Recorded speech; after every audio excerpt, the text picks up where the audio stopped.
Hola, quiero felicitarte por haber llegado hasta aquí. Ya pasaste la mitad de la cursada y avanzaste en diferentes temas que se venían proponiendo.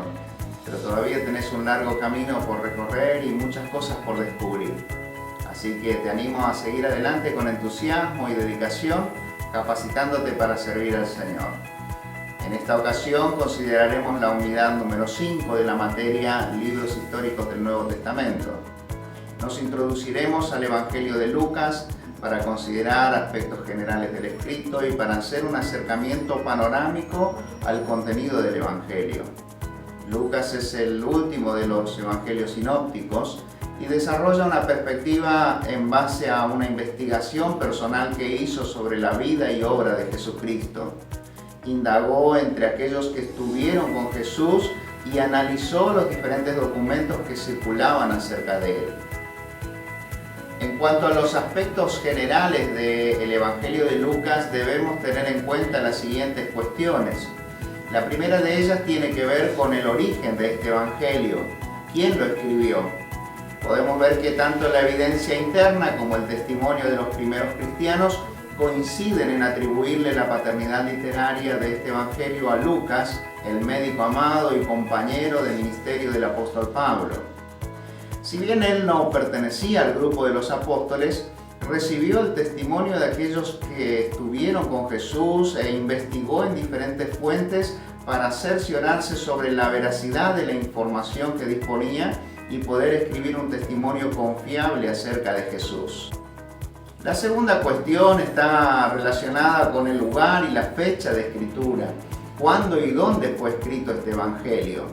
Si bien hay dudas con respecto al lugar y a la fecha de escritura, podemos notar que las evidencias internas y el testimonio de los primeros cristianos indican que posiblemente Lucas haya escrito su Evangelio en Roma durante la primera etapa del encarcelamiento del apóstol Pablo, alrededor del año 63.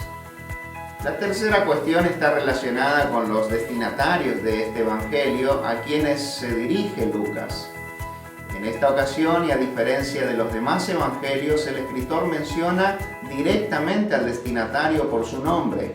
Lo llama Teófilo, que significa amado de Dios, indicando también a alguien que ama a Dios.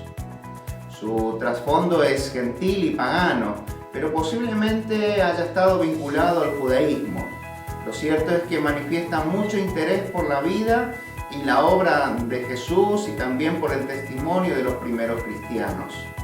La expresión "oh excelentísimo" indica a una persona que tenía un alto rango dentro del ejército o a un aristócrata prestigioso de aquella época. La cuarta cuestión está relacionada con el objetivo de este Evangelio. ¿Con qué propósito escribió Lucas? Podemos ver que el objetivo principal que Lucas tenía en mente es evangelístico. Por eso busca presentar a Jesús como el Señor y Salvador de todo aquel que le busca y le sigue, como aquel que vino a buscar y a salvar lo que se había perdido. El propósito secundario de Lucas es ofrecer un testimonio fehaciente acerca de Jesús para edificación de aquellos que ya estaban creyendo en él. La quinta sección está relacionada con el énfasis de este Evangelio. ¿Cuál es la idea principal que Lucas tenía en mente? El Evangelio de Lucas presenta a Jesús como el Hijo del Hombre que vino a buscar y a salvar lo que se había perdido. El capítulo 15 describe de manera gráfica este énfasis, presentando distintas parábolas. La oveja perdida que es encontrada, la moneda perdida que es encontrada y el hijo perdido que también es encontrado. Lo característico en todas estas parábolas es que terminan con gozo y alegría, reflejando la celebración del encuentro. El versículo clave de este Evangelio es: porque el Hijo del Hombre vino a buscar y a salvar lo que se había perdido. Capítulo 19, versículo 10. La sexta cuestión es: ¿qué características presenta este Evangelio? En primer lugar, podemos ver que Lucas utiliza un griego elegante y refinado para describir los acontecimientos que narra. La segunda característica es que este evangelio constituye el más extenso de todos y brinda mayor información acerca de su origen y del nacimiento de Jesús. Y la tercera característica es que Lucas adopta el estilo de un historiador meticuloso y comprometido. Primero hace una profunda investigación, luego reúne la mayor cantidad de información disponible y finalmente escribe su evangelio en forma ordenada y segura. En cuanto al contenido del evangelio de Lucas, podemos identificar dos aspectos importantes. Por un lado, que la estructura del evangelio está organizada en base a diferentes tópicos que el escritor desarrolla en forma dinámica y progresiva, concentrando su atención en el nudo de todo el evangelio, que es la crucifixión y muerte de Jesús. Luego desarrolla la resurrección y la ascensión de Jesús como el sello de garantía para nosotros. Dichos tópicos podemos visualizarlos en el bosquejo. Lucas hace una presentación general del evangelio en primer lugar, desde el capítulo 1, versículo 1 al capítulo 4, versículo 13. En segundo lugar, Lucas hace referencia al ministerio que Jesús realizó en Galilea, desde el capítulo 4, versículo 14 al capítulo 9, versículo 50. En tercer lugar, Lucas hace referencia al viaje que Jesús fue desarrollando desde Galilea hacia Jerusalén, desde el capítulo 9, versículo 51 al capítulo 19, versículo 27. En cuarto lugar, Lucas hace referencia al ministerio que Jesús desarrolló en Jerusalén, desde el capítulo 19, versículo 29, hasta el capítulo 21, versículo 38. Y por último, Lucas hace referencia a la resurrección y a la exaltación de Jesús desde el capítulo 24, versículo 1 al versículo 53.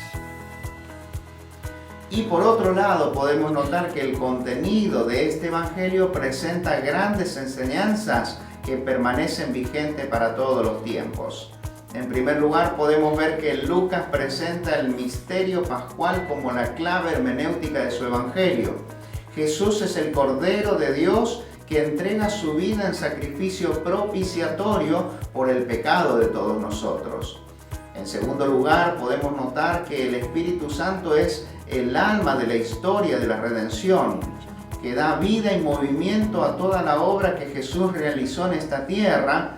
Es el principio vital del Evangelio que Lucas describe. En tercer lugar, podemos ver que la universalidad de la salvación estaba en los planes del Señor desde el principio. Jesús nació dentro del pueblo de Israel y caminó entre ellos, pero murió por todos, para que todos puedan ser salvos por medio de él.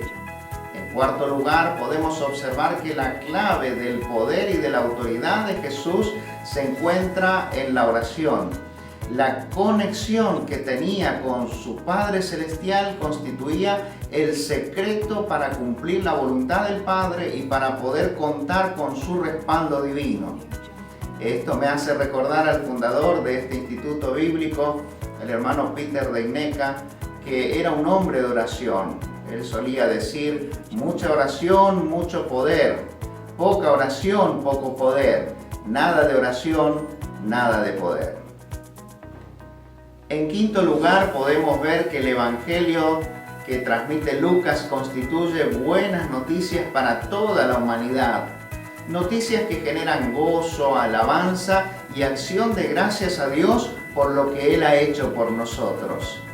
Y en sexto lugar, podemos notar que este Evangelio es inclusivo e integra no solo a los gentiles, sino también a las mujeres, a los pobres, a los desheredados, como el caso de las viudas, los huérfanos y el extranjero. Para finalizar nuestro estudio, te dejamos algunos desafíos hermenéuticos para que puedas profundizar en tu investigación bíblica y descubrir el significado correcto de estos pasajes difíciles. Por nuestra parte, te animamos a seguir avanzando en tu formación bíblica, aprovechando al máximo el contenido que disponemos en la plataforma de estudios. Te animamos a poder apartar el tiempo necesario para realizar las lecturas correspondientes y así poder responder adecuadamente a las consignas propuestas. Rogamos a Dios que este tiempo de capacitación sea de gran bendición para tu vida y ministerio, que el Señor pueda hacer de vos un instrumento útil en sus manos y para su gloria. Que Dios te bendiga.